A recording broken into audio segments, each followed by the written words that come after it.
चाहे अन्न हो, दवाई हो या फिर हो पूजा सामग्री।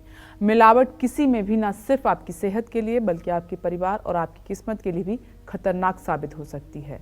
चौथी पूजा सामग्री कौन सी है जिसका मिलावटी होना न सिर्फ आपको पूजा का फल मिलने से रोक रहा है बल्कि आपकी सेहत भी बिगाड़ रहा है? आइए पंडित जी से अब जानते हैं। पंडित जी, वो चौथी सामग्री के बारे में बताइए।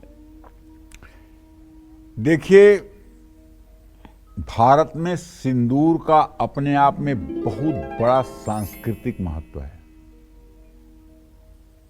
और सनातन धर्म की महिलाएं और सनातन धर्म के पुरुष सिंदूर की लाज रखने के लिए सारी कुर्बानियां दे देते हैं। सिंदूर का बहुत बड़ा महत्व है, वो चाहे देवी देवताओं की पूजा में और चाहे निजी उपयोग में। ग्रीवायाम धृतकांतिकांत पटलम ग्रैवैयकम सुंदरम सिंदूरम बिलसति ललाट फलके सौभाग्य मुद्राधरम राजत कज्जल मुज्जलोत्पल दल श्रीलोचने मोचने तद्दिव्यौषधि निर्मितम रचयितुम श्री सांभवी श्री प्रदे। शंकराचार्य कहते हैं कि माँ जगत जननी जगदम्बा अपने गले में हंसुली धारण किए हुए हैं। हंसुली एक प्रकार का गहना होता है जो गले में चिपका रहता है, सोने का आभूषण है, और मांग में उन्होंने सिंदूर डाला हुआ है और इंद्र की पत्नी के द्वारा बनाया हुआ काजल उन्होंने अपनी आंखों में लगाया हुआ है। तो सिंदूर का बड़ा सांस्कृतिक महत्व है। और जब विवाह होता है और विवाह में सप्तपदी के बाद जब सिंदूर दान होता है तो सिंदूर दान के बाद विवाह पूर्ण मान लिया जाता है। तब वो धर्म पत्नी बन जाती है। सिंदूर दान के बाद ही वो धर्म पत्नी बन जाती है। एक स्त्री के लिए बहुत से शब्दों का प्रयोग है। धर्म भार्या, धर्म पत्नी, जाया, कलत्र, ये एक ही पत्नी के लिए प्रयुक्त होने वाले अनेक शब्द हैं। जैसे धर्म पत्नी, धर्म पत्नी का मतलब कि जिसे हमने धर्म से स्वीकार किया है लेकिन अभी हमारा उसके साथ कोई संसर्ग या संपर्क नहीं बना है, तो धर्म पत्नी है। धर्म भार्या, जिसका हम धर्म पूर्वक भरण पोषण कर रहे हैं, वो धर्म भार्या है। जाया, जो हमारे द्वारा संतान उत्पन्न कर रही है, वो जाया है। कलत्र, जैसे पूरा परिवार हमारे लिए माँ, बहन, भाई, माता पिता, बच्चे हैं, वैसे ही एक उम्र के बाद पत्नी भी हो जाती है। उसी तरह परिवार के ट्रीटमेंट की ही तरह हो जाती है वृद्धावस्था में, तो वो कलत्र हो जाती है। कलत्र शब्द का प्रयोग आया है। तो एक ही पत्नी के लिए इतने शब्दों का जो प्रयोग है, जगह जगह पर इन शब्दों का अपने आप में महत्व है।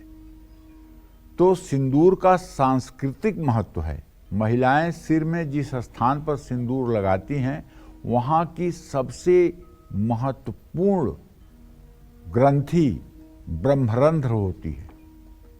जब छोटा बच्चा पैदा होता है तो आप देखिए यहाँ टप टप टप टप की आवाज़ आती है और धीरे धीरे 3-4 सालों में ये गैप भर जाता है। इसको कहते हैं ब्रह्मरंध्र। और जब किसी को ईश्वर का साक्षात्कार होता है और समाधि में ईश्वर का दर्शन होता है तो इस जगह पे फिर गैप आ जाती है, यहाँ फिर धक धक की आवाज़ होने लगती है। इसको ब्रह्मरंध्र कहते हैं।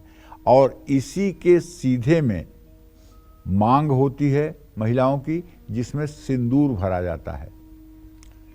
सिंदूर का रासायनिक सूत्र है Pb3O4। इसमें पारे का अंश होता है।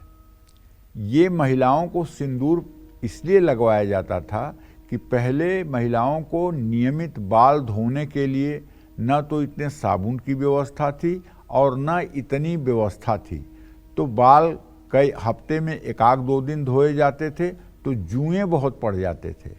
तो जुएं इस पार से उस पार अगर सिर में जाएंगे और वो पारे के संपर्क में आएंगे तो जुएं तुरंत मर जाएंगे। इसलिए जुओं से बचाव के लिए ये सिंदूर बड़ा लाभकारी था। आजकल फैशन बदला है, आज तो हल्का सा आधा सेंटीमीटर का एक लाल टीका लगा लेती हैं, वही विवाह का प्रमाण पत्र है। एक हल्का सा टीका आधा सेंटीमीटर का यहाँ माथे पर लगा लेती हैं, वही सिंदूर का प्रतीक है। लेकिन आज भी अगर आपको सिंदूर देखना हो तो छठ पूजा जो होती है, बिहार में जो छठ पूजा होती है, अब तो पूरे भारत में होने लगी है, अब तो ये नहीं कहा जा सकता केवल बिहार में होती है, तो उसमें आप देखेंगे नाक से लेकर के और पूरी मांग तक सिंदूर भरा होता है। ये बहुत बड़े सौभाग्य का प्रतीक है। इसे लगाकर महिलाएं तनाव मुक्त हो जाती हैं, अनिद्रा की समस्या से दूर रहती हैं। असली सिंदूर पेड़ों से मिलता है, जबकि नकली सिंदूर सिंथेटिक रंग मिलाकर बनाया जाता है। नकली सिंदूर में लेड की मात्रा भी पाई जा रही है, जिससे IQ प्रभावित हो रहा है, बच्चों के विकास में बाधा हो रही है। नकली सिंदूर लगाने से महिलाओं में त्वचा रोग, एलर्जी की संभावना बढ़ जाती है। असली और नकली सिंदूर की आपको अगर पहचान करना है तो अपनी हथेली में सिंदूर रख करके उड़ाएं। अगर वो चिपका रह जाए तो नकली होगा, उसमें नकली रंग मिला हुआ है, और अगर उड़ जाए तो असली होगा। तो ये सिंदूर की भी पहचान है। अच्छा, अब सिंदूर का हमारे पूजा पाठ से क्या लेना देना है? तो सिंदूरम विलसति ललाट फल के सौभाग्य मुद्राधरम। सिंदूर हर देवियों को चढ़ाया जाता है। जब विवाह होता है और विवाह के बाद कन्या को सिंदूर दान हो जाता है तो कन्या सबसे पहला काम करती है, गौरी को 7 बार सिंदूर चढ़ाती है। गाय के गोबर की जो गौरी बनाकर रखी होती है पूजा स्थान में, उस पे वो 7 बार सिंदूर चढ़ाती है। और चाहे महालक्ष्मी की पूजा हो, चाहे दुर्गा की पूजा हो, चाहे काली की पूजा हो, सबको सिंदूर चढ़ाने का विधान है। लेकिन अगर पति पत्नी पूजा कर रहे हैं तो सारी पूजा तो पति कर सकता है, लेकिन जब सिंदूर चढ़ाने की बारी आती है तो महिलाओं से ही सिंदूर चढ़वाया जाता है। सिंदूर महिलाएं ही अर्पित करती हैं, और बाद में हाथ में लगे हुए सिंदूर को वो अपने मांग में स्पर्श कराती हैं। तो अगर ये सिंदूर ही नकली होगा तो भगवान के साथ भी खिलवाड़ होगा और अपने साथ भी खिलवाड़ होगा। इसलिए सिंदूर की पवित्रता तो होनी ही चाहिए। जय मां विंध्यवासिनी।